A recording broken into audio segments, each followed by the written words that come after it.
Ito po ang ating napakagandang Africa Soraria Premium Stroller. So this is latest version.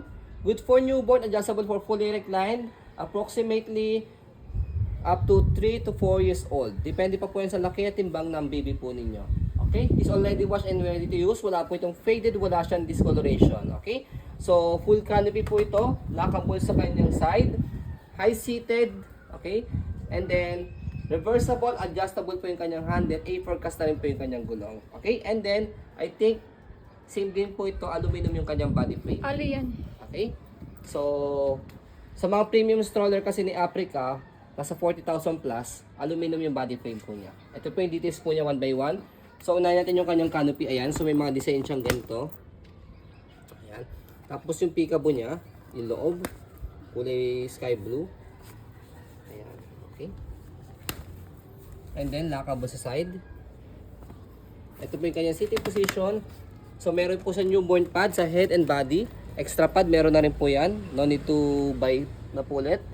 Ayan. And then, 5 harness. Sip na sip si baby. Wala po yan putol. Ayan. Ganun din sa kabila. Okay. And then, next natin, ayan, yung kanyang leg rest. Adjustable. Pagka nakahiga si baby. And then, meron siya, ano rito, basket niya. Adjust muna natin siya. Ayan. Para mahaba. Pagka nakahiga. Wala po yung himul-mula. Ang ganda niyan. Okay. Mukha pang bago yung foam niya.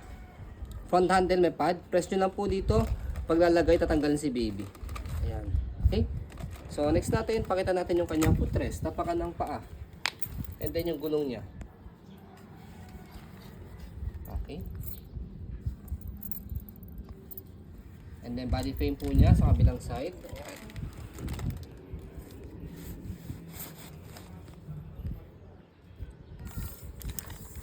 Okay. So this is pre-love, expect minimal scratch lang po ah. Ayan. Pero sa maselang seller, pwede po ito sa mga masiselang mga buyers. Ayan. Okay. So next natin yung likod niya, yung gulong and then stopper. Ayan, functionable po siya. Okay. And then basket, ayan. Sa likod, kung gusto niyo po siyang ihiga, pull down niyo lang po siya rito. Pag gusto niyo naman po siyang iupo, tapin niyo lang po ito pataas. Ganun lang. Next natin, kabilang side ng body frame.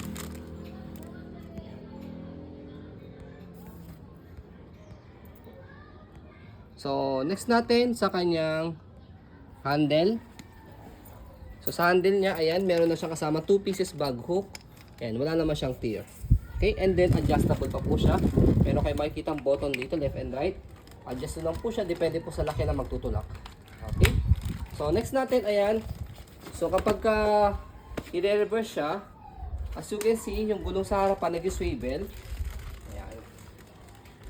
And then, kapag na-reverse natin yung handle niya, angat nyo lang po ito, shoot nyo po siya rito. So, itong likod, naka-straight lang siya. So, kapag na-reverse natin siya, so, automatically, so ito, mag-straight siya. Yung likod naman po yung mag-swivel. Yan. So, ang purpose po niyo for easy maneuver. Madali siya ikaliwa, sa kay kanan. Okay?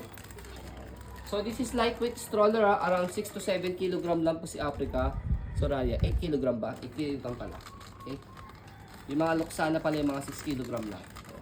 Okay? So, next natin, sa pag-fold po sa kanya, balik lang muna natin yung kanyang handle. Okay? And then, next natin, ayan, fold yung canopy. Ayan. And then, sa handle, ayan, may makikita po kayo, note. So, slide nyo lang po ito. Ayan.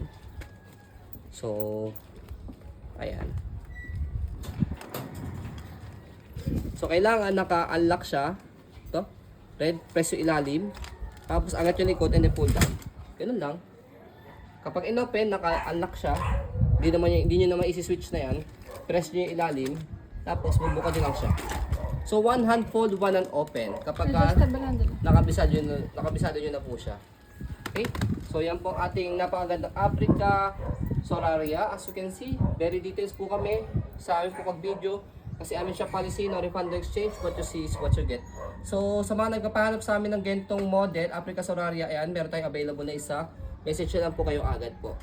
So, maraming salamat. Have a nice day and God bless po.